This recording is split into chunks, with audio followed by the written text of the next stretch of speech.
Welcome to another episode of Just One More Fix. This is James. With me in this episode is Lacey. Hello.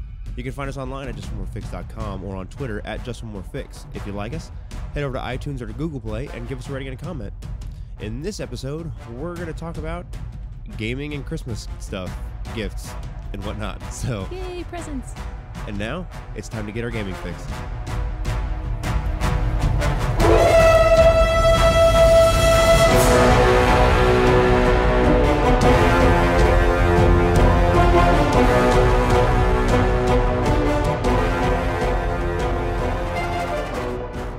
Welcome to Just One More Fix.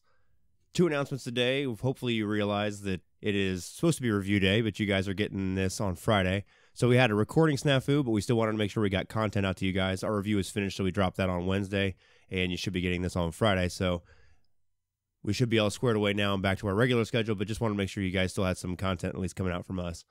Second announcement is just a mention to you guys again that our Fiasco giveaway is still going on, and it ends January 2nd. And we'll make those announcements for the winner on January 4th, one for Twitter, one for Facebook. So just get online. We're trying to grow our community a little bit. Hop online and like us, follow us, share us, and try and get the word out there about our podcast and spread the word about Just More Fix. I think that's it. So I guess we're just going to jump into it. Today we're going to have kind of an easy, fun topic. We're going to geek out a little bit about some Christmas gifts and hopefully give you guys some ideas for last-minute things now. This was supposed to come out on Wednesday, but it'll be dropping... Super last minute. Yeah, super last minute. You're getting together sometime after Christmas. Well, no, I guess it'll be the day before Christmas Eve when they get this, so, right? I hope you have a gaming store close by. Right on. So, we do all of our stuff, or not all of it, but we do most of our stuff on St. Nick's Day with our family, so. That's December 6th for anybody that isn't in the know. Still in December, but a little ways ago. We kind of broke things down into a couple different categories here. So we're going to start with board games. So I got Black Orchestra, which is a board game from... Game Salute. And it's a World War II themed game. It's about, if you've seen the movie Project Valkyrie, it's very similar to that. You basically try to kill Hitler. So you play people that are part of the German army and some political organizations and stuff that exist in Germany during World War II, and you're trying to kill Hitler to end the war faster and, to correct the course of Germany. And it's really cool because it's got a lot of historical aspects to it. So all the people that you play are actual historical conspirators. There's a lot of people that are in that movie, Project Valkyrie, and all the plots that are in it are real plots that happen to try and assassinate Hitler and all this kind of stuff. So it's very hard. We have yet to beat it, which is cool because I like board games that are cooperative and really hard, kind of like Arkham Horror. So it's a lot of fun. I like it a lot. It's really cool. We saw it at Gen Con, and we saw one of 2 copies that existed at the time. We asked the guys that made it if they had a copy of it there because we wanted to see it, and he got it out from under in the tub of things they weren't having out yet and showed us, and it was very cool. We've had Sushi Go for a while, and we played it with our kids who are 5, 6, and 10, as well as my niece, who is also 10, and we're actually getting her that for Christmas. She liked it so much, she specifically asked for it. And then we've got a little more Sushi Go experience at our house, so we went ahead and upgraded to Sushi Go Party. So same great game, but it gives you more options for different roles that you can add in and a little more customization depending on how many people you have playing the game. Yeah, you can. Sushi Go is 2 to 4, 2 to 5. I believe it's 2 to 5, and then Sushi Go Party is 2 to 8. 2 to 8. So it makes it bumps it up to more of a party game. Expands it out, gives you some more options, and still the same great fun game that you got with Sushi Go. And that is made by Game Right Games. And we, if you're looking for other great party games, though, we have some classics that we actually took with us to Thanksgiving to our, mundane family. Yeah, a lot of our family, I guess you could say. They're all very competitive and that kind of a thing, so they like to play games. We used to play a lot of cards and euchre and poker and stuff, but we decided to try and bring some other games along, like just good, easy ones that are good party games. And we brought Cash and Guns, which is always a big hit, and that's about as simple and straightforward as it goes. Everybody's favorite, probably, Cash and Guns. Yeah, it's just fun, especially when you're shooting grandma. It's a good time. That's, I believe, Repo Games. I'm not sure. Or is it Repo? We'll link it in the show notes for who they are and links to also where you can find these games, to the companies and that kind of stuff. Almost all of them now, though, can be found on Amazon. Or if you have a local gaming store you can go to, I always advocate to support them because they're the ones that kind of... It's a lot easier to buy a game when you can physically see it, and kind of get your hands on it instead of buying it off of Amazon or whatever. So Sushi Go and Sushi Go Party are pretty easily available. Like at we got ours at Books a Million. yeah, so Barnes that and one's Nobles, pretty whatever easy to those find. kind of places. Same thing with Codenames, which is another good game. That Yeah. one's fairly easy to find. And then Telestrations is a lot of fun also. Yeah. And if you know some older group of adults, maybe they don't have kids at home, there's also a Telestrations After Dark, which 18 plus is the categories little that more you're adult sketching themed. for. So. And then there's also a Codenames Undercover, I think is what it's called. It's another adult themed one. So a lot of these games, they have a more adult versions of them. If that's what you're looking for, it's a little more edgy, I guess. I don't know how you want to say that. So if we're talking about, those are all games that we have. If we're talking about games we saw that we would love to have, there was a game that came out at Gen Con this year called Room 25. Yeah. And it was really amazing. So if you guys have seen the movie Cube, first of all, if you haven't, please go now watch that movie. Watch the movie Cube. It's sort of similar to that. So there's tiles that represent rooms, and they move around the board, and you are characters within that board space of room tiles. And certain rooms will do bad things to you. Certain rooms will just kill you altogether. And then all of you are trying to get to the room that lets you escape. It's sort of like a maze kind of a thing, I guess you might say. Mm-hmm. And you're trying to get out of the board alive, and everyone has to live. So I'm almost certain it's how it works, is that if anybody dies, then you essentially lose. So you're all really trying to work together to get out. And there's some other expansions and modifications to the game depending on how many players you have, because there was one where you could play guards in there and stuff. It made it a little more complicated.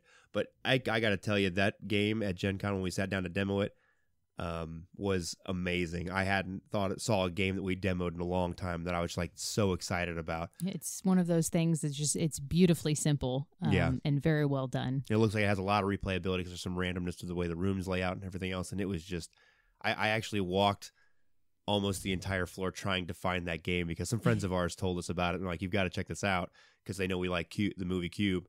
And then when we finally found it, I was like, oh my God, get over here. We have to demo this game. It was so awesome. So we're looking forward to probably finding that and getting that game. So if you do have some younger people on your Christmas list, there are some excellent gaming companies that we would recommend.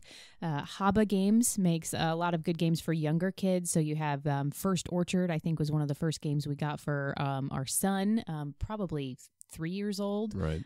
Maybe even 2 years old. With help, you could be doing that one. And all their stuff that they make is very nice quality. They're all mostly wooden pieces and that kind of stuff, so they will last forever. They've survived all three of our children, and they're still in great shape, and we're still using them, even after a dog chewed on one of the plums. So yes, and it's still usable. A little rough, but still usable. Could use a little sandpaper, maybe, but yeah, Game Right Games has lots of good games for younger people as well. That's who makes the Sushi Go, but they also make Forbidden Desert, Forbidden Island, a lot of really fun little puzzle games, and then some simpler card games too. Sleeping Queens is probably my favorite one that we got this year. That's a younger kids game, but still fun to play with them. So gone are the days when you're suffering through Candyland and Hi-Ho Cherry-O. So check these guys out. That is the one thing I will say is board games have.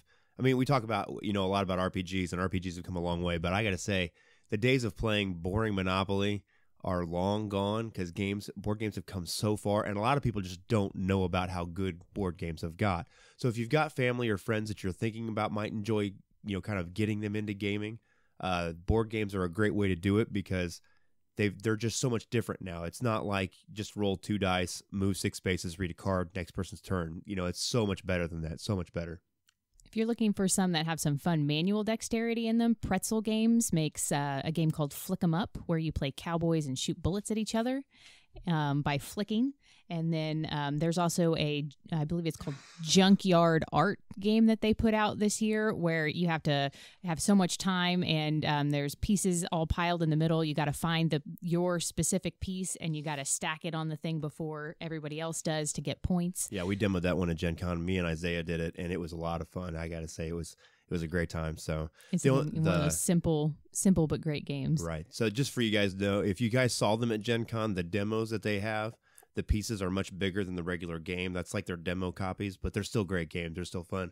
We have Flick 'em Up, and it's a lot of fun. We play it with all 3 of our kids, with a little bit of help, but it's a good time. One that I will mention that we've had for quite a while that is a lot of fun is, what's the one with the boat that lists? Riff Raff? Riff Raff.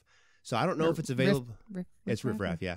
I don't know if it's available here in the States yet because some friends of ours, through some mutual friends, we met a friend that he's really big into board gaming and collects board games and actually works for a board game company. And we played it at their Halloween party. And it's a boat that you have to put pieces on, and it has yard arms, basically the big masts that go across the main mast. And you have to balance things. It's kind of like a reverse Jenga. You're trying to stack the pieces back on the boat, but the boat moves and leans and tips. And it is an awesome game. I'll see if I can find a video of it and link it in the show notes. There's some risk management involved too, because you select a number, and the higher the number, the higher up the boat and mast it goes, and so there's some strategy involved in that as well. It's a lot of fun. That's one of my favorite games to play, but it's only for 4 people. So, do we have any other board games to talk about? I think, or is that it? I think the only thing left on our list was another flicking game called Ice Cool, and it was a penguin game, and you have to kind of curve the penguins. I guess you flick them, and they try to go through these little doorways into other rooms to make their way around the board and collect fish. And so there's some flicking involved in that too, but also a little bit of luck and strategy you as put far some as English on it, how you're getting them to spin. So we saw them at Gen Con as well, and they actually sold out of their game, I think, on the first or second day. But it does look like in the video it takes a lot of skill. But I got to say, I watched the guy do it at Gen Con, like kind of like demoing. We were kind of flicking around a little bit, and it's not that complicated. It's pretty easy. I feel like with a little bit of practice, you could probably get it down pretty easily.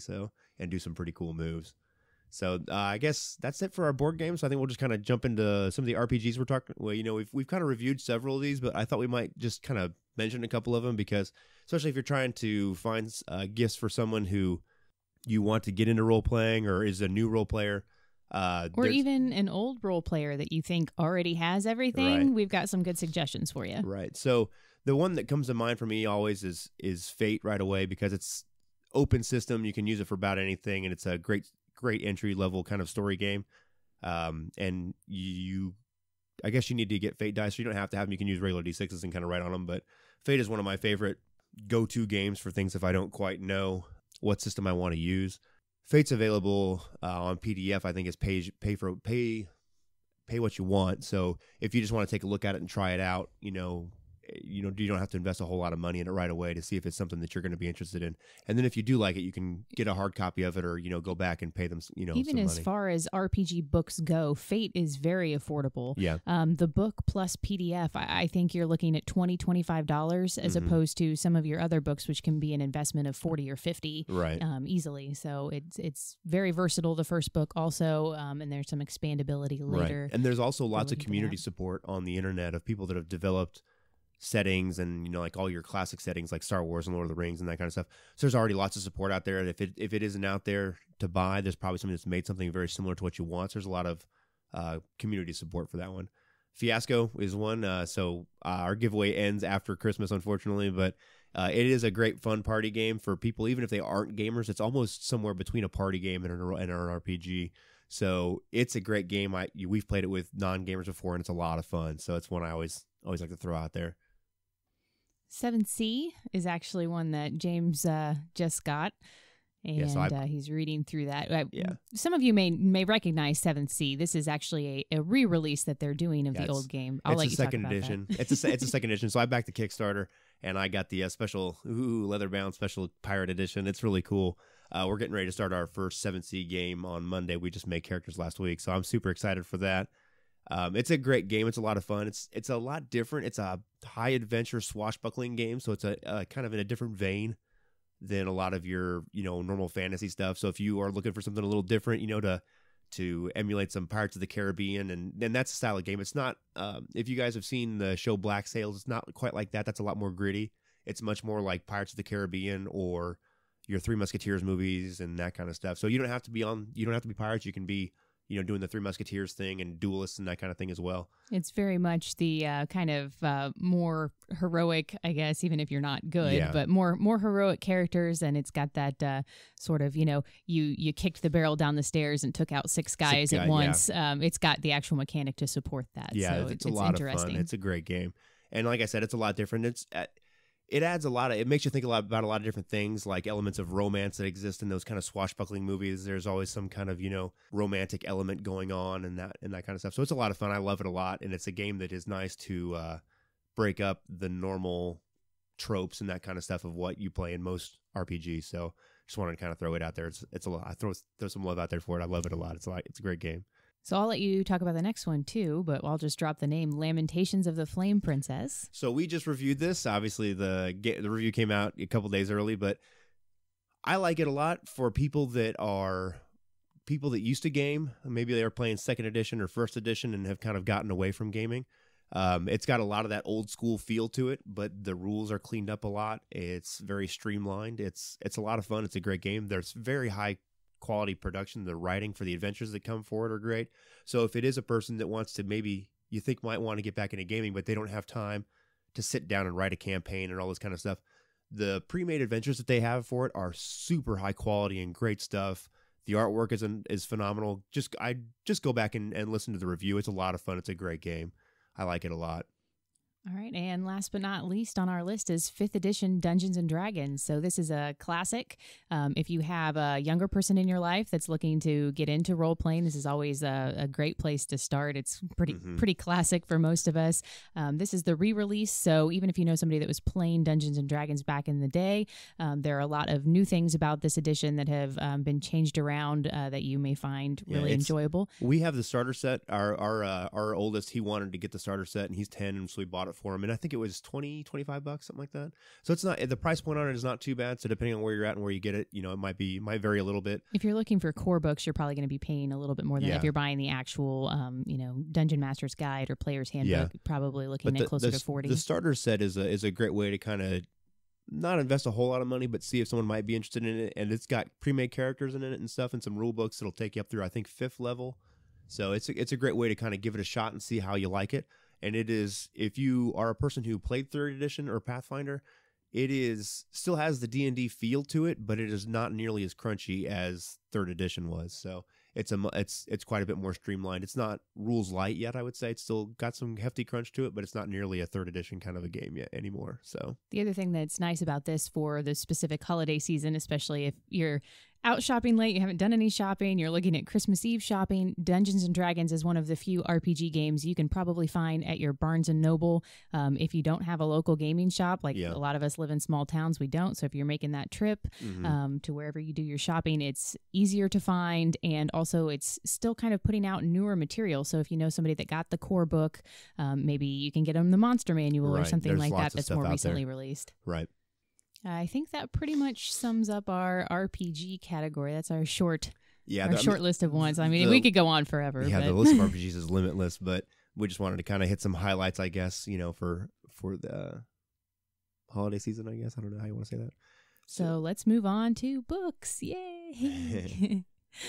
So you can almost break books down into a few different categories, really. So let's just start with actual kind of novels and fiction and things like that.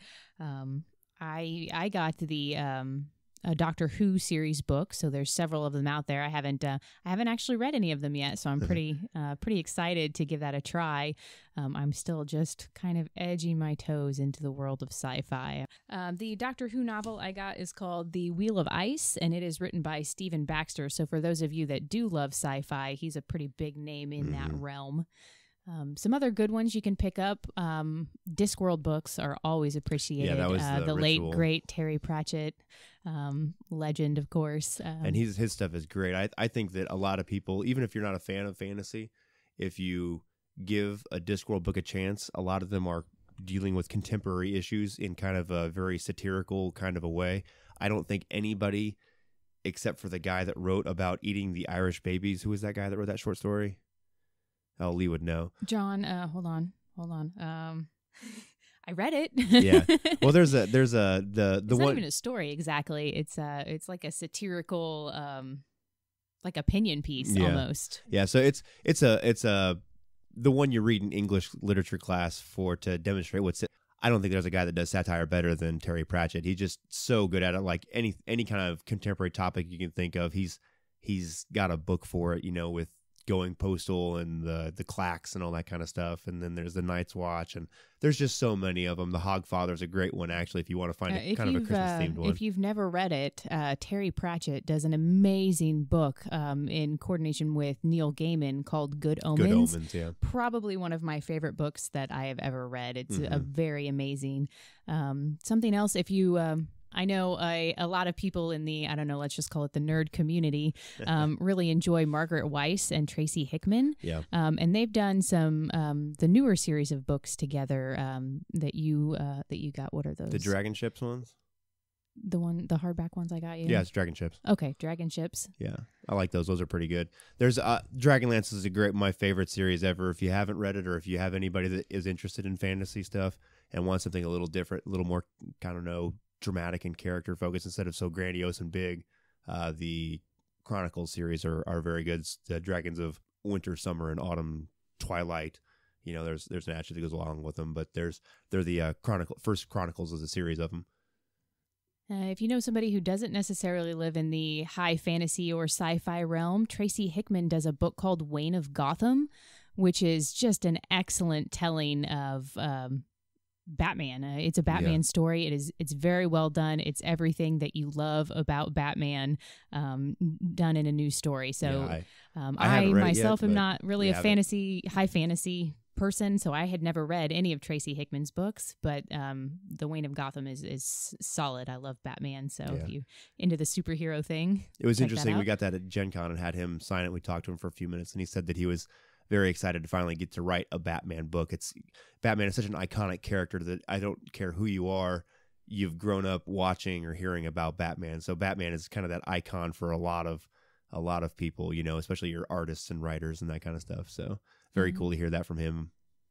I think that is probably an excellent segue for us to move into the graphic novel category. It's almost like I did that on purpose. I actually didn't, though. So our son, he doesn't know it yet, but a family member is getting him the graphic novel Bone. That's one that I read quite a while ago. It's been out for quite a while. To be honest, I can barely even remember it. I remember what he looks like, but I remember enjoying it, and it wasn't too bad, so hopefully he'll enjoy that. But graphic novels are they're kind of an undersold art/literature kind of a thing, because the content of the stories have gotten a lot better. They're not just comic books anymore. They deal with some really cool topics in cool ways, and they tell a story in a different way than a regular book does because there's such an artwork component to it. But the only thing that I think is a little bit funny about them is that you can get one that is 300 pages and you will burn through that thing like it's nothing, because there's so few words on the page. I mean, you absorb the art and they're all very nice, but you know, you burn through them so quick. Along with graphic novels, though, I love Mouse Guard so much, and it kind of is like a thing for all ages. So if you have someone who's younger you're shopping for, or even someone who's older, the Mouse Guard stuff is great. They've got compendiums. They've got a Winter 1157 and then a Fall one for that as well. And then there's a Black Axe, Legends of the Black Axe, and they're all really good. So you're not going to go wrong if you get any of them.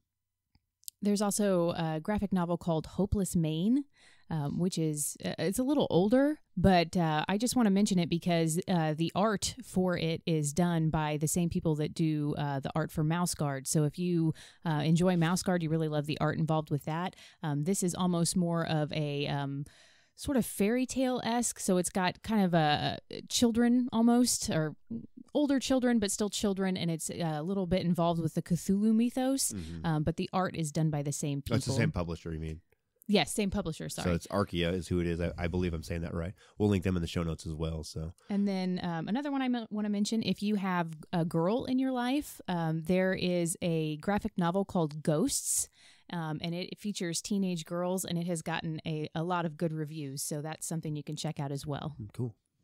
So kind of along, I guess we'll kind of segue. I got, this year I got a book called City Maps. Is that what it's called? I think it's Great City Maps. Great City Maps, something like along those lines. So it's a book full of, I mean, it's pretty big. It's a large book. It's kind of like one of those coffee table books, like, you know, like the, whatever, 15 by 18 or whatever. And it is full of period maps, which is very cool for gaming. It's kind of a gaming accessory almost. But it has maps from all these huge classic cities that everybody knows of. You know, Rome, London, Barcelona, you know, Berlin, all the any large city that you can imagine all across the world. So if you do any kind of historical gaming, they're very cool, and it would work well for that. Like the London one, it has a map from like 1137 and all these different time periods, and they're actual period maps. So they're of the time, they're the art, the period artwork and that kind of stuff. So they're very thematic and very cool, but still useful in a game in that kind of a sense. Because to be honest, most of the stuff you're doing with a map is, unless you're on a grid, is abstracted anyway. So as long as you can kind of reference the map, the thematic element of it adds a lot to it. So I like it a lot. I'm looking forward to using it for our 7th Sea game. Something cool another cool thing we saw at Gen Con this year. Oh my gosh, I can't believe you saw something cool at Gen Con. Yes, I know, weird, surprising. Right? But a company called Draw Lab. I guess they make some legendary metal coins that you may be familiar with, and they're very nice. But the thing that we saw that they came out with are dice catapults. So a lot of you may have dice towers. These are so much cooler than that. Yeah. So they're actual like ballistic pieces, basically, artillery pieces that launch your dice at a wall to roll them for you. So there was a ballista and was there a trebuchet or a catapult? So some different options there, all of them a lot of fun. Yeah, and they look like they're well constructed. They're kind of like that, somewhere between cardboard and wood, like that particle board almost, like, and they look very nice. Look like they would take a beating, so they look very cool. And Isaiah liked them a lot. Our 10-year-old, he thought they were pretty neat. So there may be one of those in his future very soon. And then some other accessories. So there's always dice bags are a great thing, just in general, as well as new dice. We all love our little shiny polyhedrals. Right. And then the Evil Hat Productions that puts out Fate. If you know someone that already loves Fate, they make some really wonderful shiny metal Fate chips. That are pretty neat. And then there's actual Christmas accoutrement, if you will. So our 3D printer has been busy this season. James made some pretty cool things with that. So I printed Pokeballs, functional Pokeballs for all 3 of our kids, because they're all into Pokemon, the cartoon. They're also into the Pokemon card game. So there's a lot of Pokemon that happens at our house. So I printed 3, actually I printed 4 of them, but I printed 3 actual Pokeballs that open up and have the button that's functional on them and stuff, and spent some time painting them with nice lacquer paint and everything. So my workshop looked like a Pokeball assembly line for a little while. It was pretty funny. I took some pictures. Maybe we'll post them. But it was a good time. They really seem to really like them because they can put their dice and Pokecoins and all that kind of stuff inside them. So it's really cool. So just if you guys if anybody that was on the bridge about 3D printing just for gaming, there's a lot of things you can do with it, just to reiterate, because I like it a lot. I think it's one of the untapped areas for gaming and just stuff that you can do as a hobby. So something I thought I mentioned that Lacey talked about the Fate chips and stuff. There's all kinds of custom poker chips that you can get that are really cool. I actually just bought a bunch of metal replica Turkish doubloons, Spanish doubloons to use for our danger points and that kind of stuff for 7th Sea. So there's a lot of cool stuff there. I saw online, actually, somebody posted a picture of a D20 Wi-Fi or Bluetooth speaker that was available at Walgreens. So I don't know if you can find them still or not, but it was the exact same shape as a D20, and it was a Bluetooth speaker. So I thought that would be really cool to have at the gaming table. If you use a Bluetooth speaker or use any kind of music or something in your gaming, it would be cool to have like a D20 shaped one. I thought it was pretty neat. If you're looking to geek out your Christmas tree, there's a company called Oh Christmas Geek that does a lot of basically nerdy Christmas ornaments and Christmas decorations. I've seen them. ThinkGeek.com is always a great place for geeky accessories for any occasion. Anything. I actually went there to order a wedding gift for some Star Wars lovers. Yeah. So they've got all kinds of stuff. We have TARDIS and Dalek ice trays. If you're into Doctor Who, they have loads of Doctor Who stuff, loads of Star Wars stuff, cookie cutters. Star Trek they have lots of Star Trek stuff on there as well. So good place for general geekery there. Right.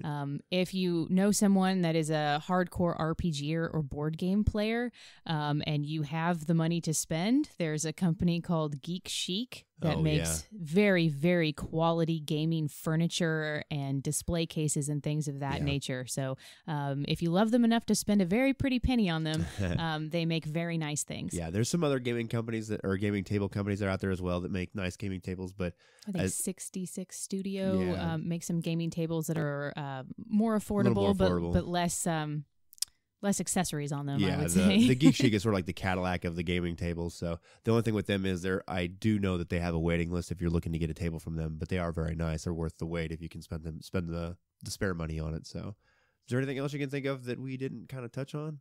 I think that that pretty much covers most of the things we love, companies we buy from. Right. I guess Fairies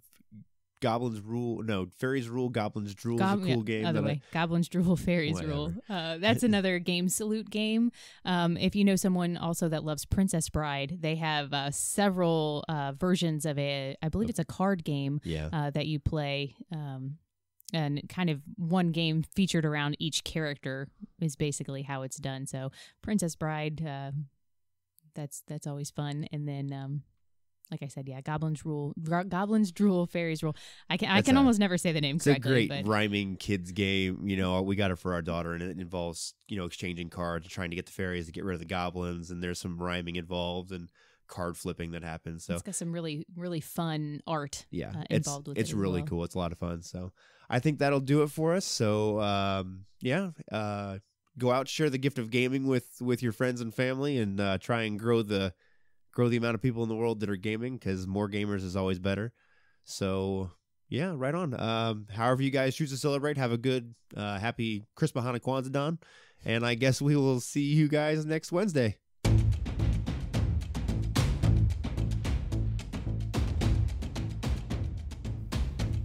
Thanks for listening. This has been another episode of Just One More Fix.